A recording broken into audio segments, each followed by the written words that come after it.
Halo semuanya, perkenalkan nama saya Yunima Natania, mahasiswi Permata LPTK dari Universitas Negeri Medan, jurusan Bimbingan dan Konseling.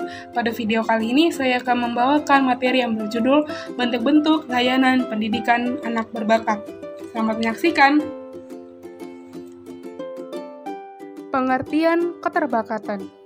Menurut Galton 2002, keterbakatan merupakan kemampuan alami yang luar biasa, diperoleh dari kombinasi sifat-sifat yang meliputi kapasitas intelektual, kemampuan yang kuat, dan unjuk rasa. Menurut Renzulli 2002, keterbakatan merupakan interaksi antara kemampuan umum dan atau spesifik, tingkat tanggung jawab terhadap tugas yang tinggi, dan tingkat kreativitas yang tinggi.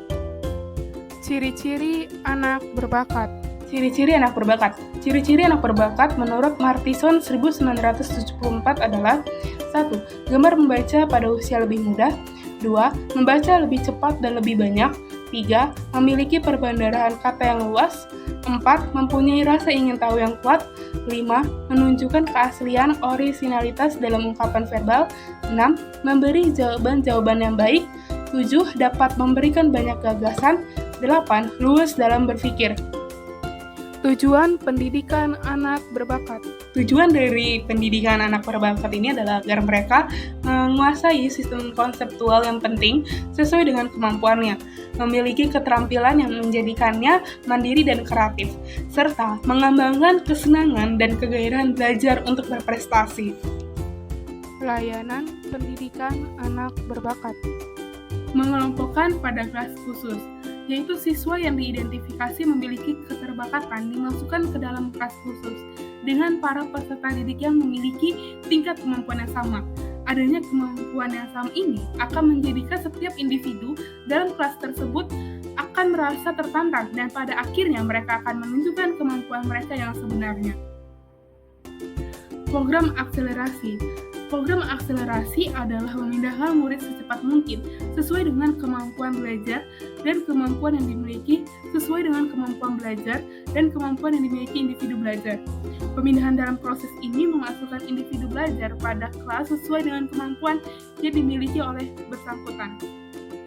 Homeschooling atau pendidikan non-formal di luar sekolah. Cara lain yang dapat ditempuh selain model akselerasi adalah memberikan pendidikan tambahan di rumah atau di luar sekolah, yang sering disebut homeschooling. Dalam homeschooling, orang tua atau tenaga ahli yang ditunjuk bisa membuat program khusus yang sesuai dengan bakat istimewa anak yang bersangkutan. Ini sekolah yang cocok untuk anak berbakat. Ada beberapa jenis sekolah yang cocok untuk anak berbakat, yang mungkin bisa dipertimbangkan. Masing-masing dari jenis sekolah ini memiliki karakter yang cukup berbeda, sesuai dengan karakter dari sekolah dengan kebutuhan dari perkembangan minat dan bakat anak. Berikut ini ada 4 jenis sekolah yang cocok untuk anak berbakat yang mungkin bisa dipertimbangkan, seperti sekolah dengan program akselerasi. Ini merupakan salah satu jenis sekolah yang cocok untuk anak berbakat. Sekolah seperti ini memang sangat jarang ditemui, apalagi program akselerasi didukung dengan sumber daya pengajar yang sangat berbeda. Selain itu, kurikulum juga sangat berbeda. Hal ini dikarenakan anak didik yang masuk dalam program seperti ini akan menggunakan kurikulum dengan konversi waktu yang sangat cepat. Sekolah dengan pendekatan individual. Rekomendasi jenis sekolah lain yang bisa dicoba dengan pendekatan individual. Sebenarnya, sekolah ini banyak dilakukan dan diterapkan oleh yayasan swasta. Metode ini bisa mengenali kemampuan dan bakat yang dimiliki anak dengan mudah. Apalagi para pengajar juga semakin mudah untuk menerapkan materi yang sesuai dengan perkembangan dari kreativitas yang dibutuhkan oleh anak didik. Sekolah dengan kelas khusus untuk anak berbakat. Anda bisa mencoba untuk mempertimbangkan jenis sekolah ini. Sebenarnya sekolah ini memang menawarkan sistem pendidikan yang sangat khusus. Jadi, sekolah sudah memiliki kurikulum yang diberikan secara khusus sesuai dengan minat dan bakat yang ada pada anak. Sekolah non-formal homeschooling. Sebenarnya jenis sekolah ini merupakan pilihan yang sangat ideal. Namun, Anda juga harus ingat bahwa sekolah non-formal seperti ini membutuhkan tenaga pengajar yang berbeda. Proses pembelajaran yang dilakukan juga hanya melibatkan peserta didik yang sangat sedikit. Ini membuat proses komunikasi antar peserta didik juga sangat terbatas.